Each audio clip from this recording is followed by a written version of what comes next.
Bagaimana cara King Kong mengobati sakit gigi? Di luar dugaan, King Kong dulunya tak terkalahkan. Gigi yang rusak membuat King Kong tidak bisa makan cukup setiap hari. Agar bisa makan sebanyak mungkin, King Kong itu segera pergi ke kota. Dia akan meminta bantuan manusia. Saat ini, King Kong itu merebahkan dirinya di tebing bukit. Dia menunggu penyelamatan datang.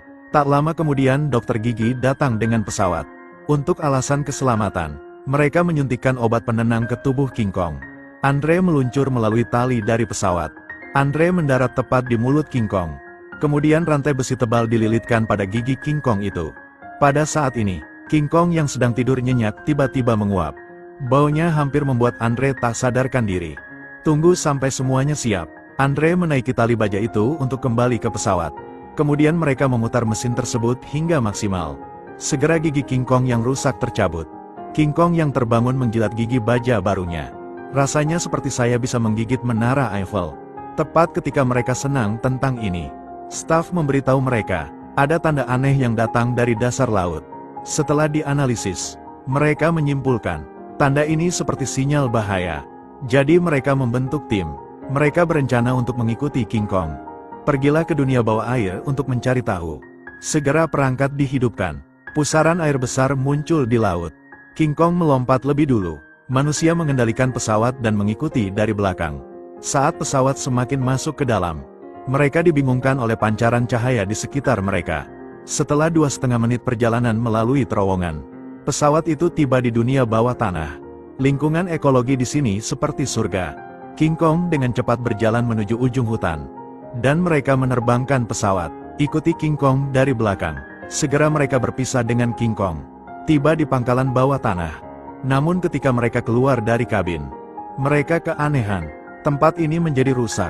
Saat ini anggota staf tidak punya kekuatan untuk bertahan hidup. Mereka awalnya menilai dari bekas telapak tangan di tebing. Tempat ini seharusnya pernah dihuni oleh raksasa sebelumnya. Ini seperti serangan binatang buas. Dan King Kong yang baru saja pulang. Dia mencium aroma serupa. Dia sangat bahagia. Dia segera mengambil kapak raksasa itu dan melompat ke bawah menuju lembah. Pada saat ini, dia hanya menemukan bahwa dinding batu itu ditutupi dengan kristal bercahaya. Tidak ada tanda-tanda adanya makhluk hidup. Jadi dia berjalan melewati air terjun dan keluar dari gua. Pada saat yang sama, saya melihat kabut tebal menutupi puncak gunung.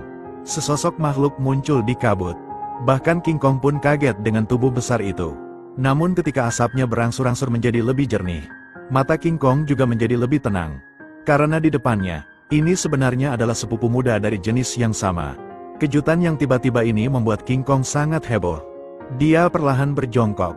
Ulurkan tangan Anda untuk menunjukkan bahwa Anda tidak bermaksud jahat. Tapi saat telapak kedua sisi hendak bersentuhan, raksasa itu tiba-tiba kehilangan kesabaran. Ambil saja jari King Kong dan gigitlah. King Kong hendak menyusul dan meminta klarifikasi. Aura pembunuh datang dari belakang. Pengunjungnya adalah bintang botak. Dan tampak sangat galak. Tampaknya kedatangan King Kong tidak disambut baik. Benar saja, detik berikutnya, serangan tiba-tiba terjadi. Sing tiba-tiba melemparkan King Kong itu ke tanah. Dan bintang botak itu mengangkat senjata. Bersiaplah untuk menghajarnya. Tapi bagaimana penguasa Pulau Tengkorak bisa dengan mudah ditundukkan?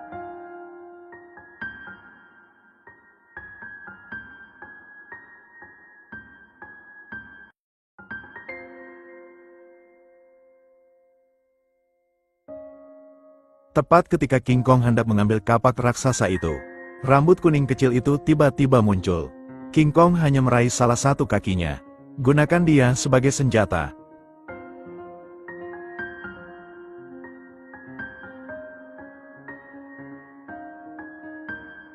Dua binatang melancarkan serangan lainnya.